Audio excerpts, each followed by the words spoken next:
মৰমৰ শিক্ষাৰ্থীসকল, আমি তোমালোকৰ সমাজবিজ্ঞান পাঠ্যপুথিৰ পৃথিৱীৰ আকাৰ আৰু আকৃতি পাঠটি আলোচনা কৰি আছোঁ। আমি ইয়াৰ আগৰটো ক্লাছত আলোচনা কৰিছিলোঁ যে পৃথিৱীৰ উপৰিভাগত কোনো এখন ঠাইৰ অৱস্থান নিৰ্ণয় কৰিবৰ বাবে অক্ষৰেখাৰ সহায় লোৱা হয়। মানে অক্ষৰেখাৰ সহায়ত আমি পৃথিৱীৰ কোনো এখন ঠাইৰ অৱস্থান নিৰ্ণয় কৰিব পাৰোঁ। অক্ষৰেখা মানে কি আছিল?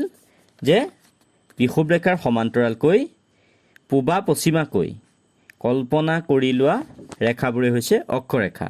আৰু এই অক্ষৰেখাৰ সহায়তে আমি কোনো এখন ঠাইৰ অৱস্থান, পৃথিৱীৰ উপৰিভাগত কোনো এখন ঠাইৰ অৱস্থান নিৰ্ণয় কৰিব পাৰোঁ।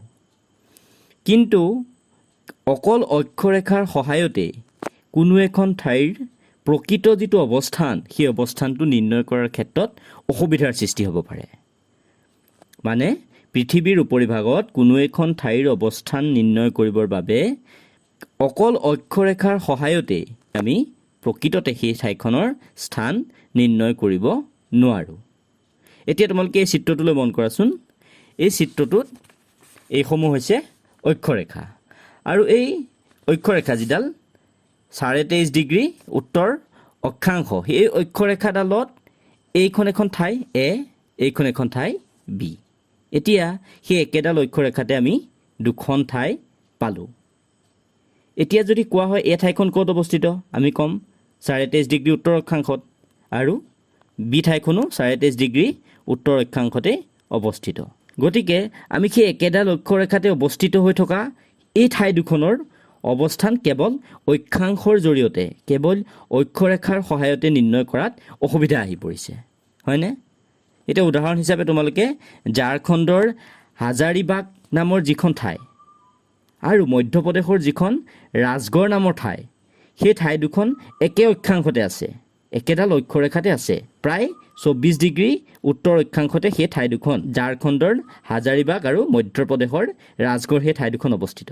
কিন্তু সেই ঠাই দুখন যদিও একেডাল অক্ষৰেখাতে অৱস্থিত, তথাপিতো সেই ঠাই দুখন কিন্তু একেলগে নাই, ঠাই দুখনৰ অৱস্থান একেলগে নহয়। এতিয়া তোমালোকে চিত্ৰটো এ আৰু বি ঠাই দুখন একেডাল অক্ষৰেখাতে অৱস্থিত, 23.5 ডিগ্ৰী উত্তৰ অক্ষাংশতে অৱস্থিত, তথাপিতো সেই ঠাই দুখন কিন্তু একেলগে নাই, ঠাই দুখনৰ অৱস্থান একেলগে নহয়। গতিকে আমি সেই ঠাই এখনৰ প্ৰকৃত অৱস্থানটো নিৰ্ণয় কৰিবৰ বাবে অক্ষৰেখাৰ উপৰিও পৃথিৱীৰ উত্তৰ মেৰু আৰু দক্ষিণ মেৰু সংযোগী কিছুমান কাল্পনিক ৰেখাৰ সহায় লওঁ।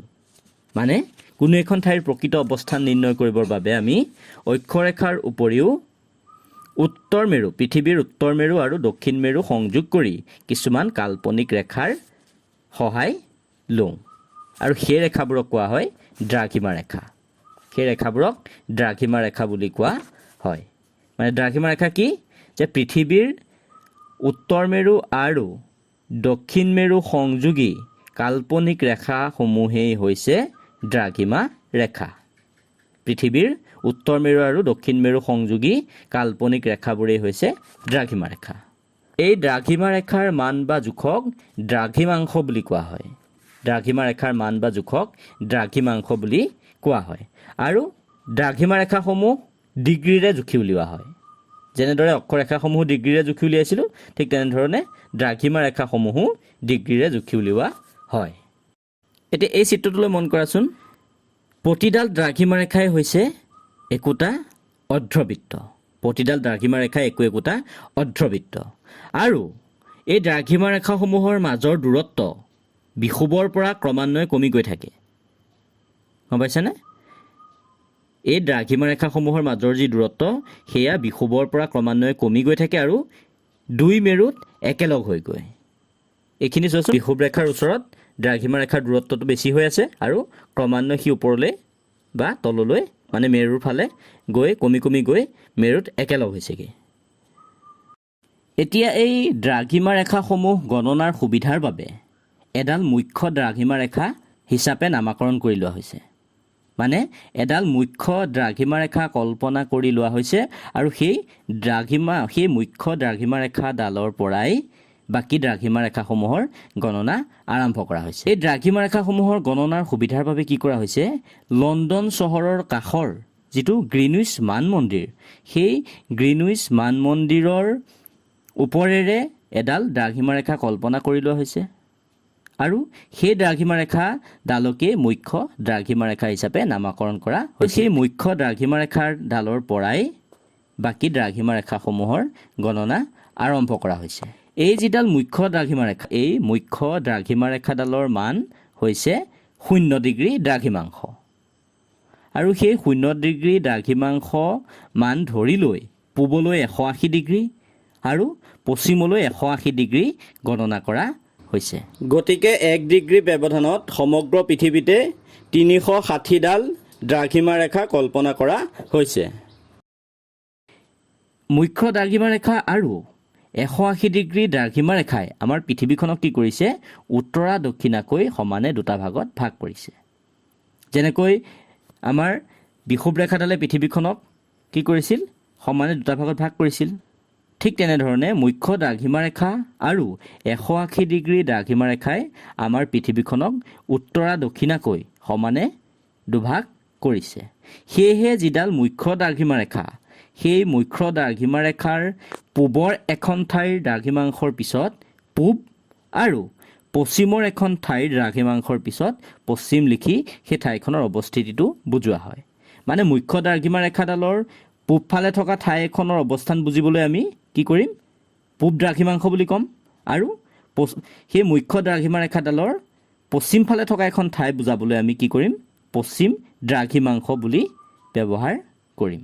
এইখিনিতে তোমালোকে এটা মন কৰিবলগীয়া কথা আছে, সেইটো হৈছে যিডাল আমাৰ মুখ্য দ্ৰাঘিমা ৰেখা, সেই দ্ৰাঘিমা ৰেখাডালৰ মান হৈছিলে 0 ডিগ্ৰী দ্ৰাঘিমাংশ। সেই 0 ডিগ্ৰী দ্ৰাঘিমাংশ মান ধৰি লৈ কি হৈছে? পূবলৈ 180 ডিগ্ৰী আৰু পশ্চিমলৈ 180 ডিগ্ৰী গণনা কৰা হয়। কিন্তু এই 180 ডিগ্ৰী পূব আৰু 180 ডিগ্ৰী পশ্চিম দ্ৰাঘিমা ৰেখা দুডাল বেলেগ বেলেগ ৰেখা নহয় বা দুডাল বেলেগ বেলেগ দ্ৰাঘিমা ৰেখা নহয়। 180 ডিগ্ৰী পূব দ্ৰাঘিমা ৰেখা আৰু 180 ডিগ্ৰী পশ্চিম দ্ৰাঘিমা ৰেখা প্ৰকৃততে একেডাল ৰেখাই।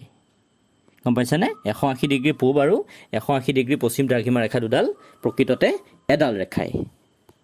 এতিয়া তোমালোকে এই চিত্ৰটোলৈ মন কৰাচোন। এই গোলকটোত কি হৈছে?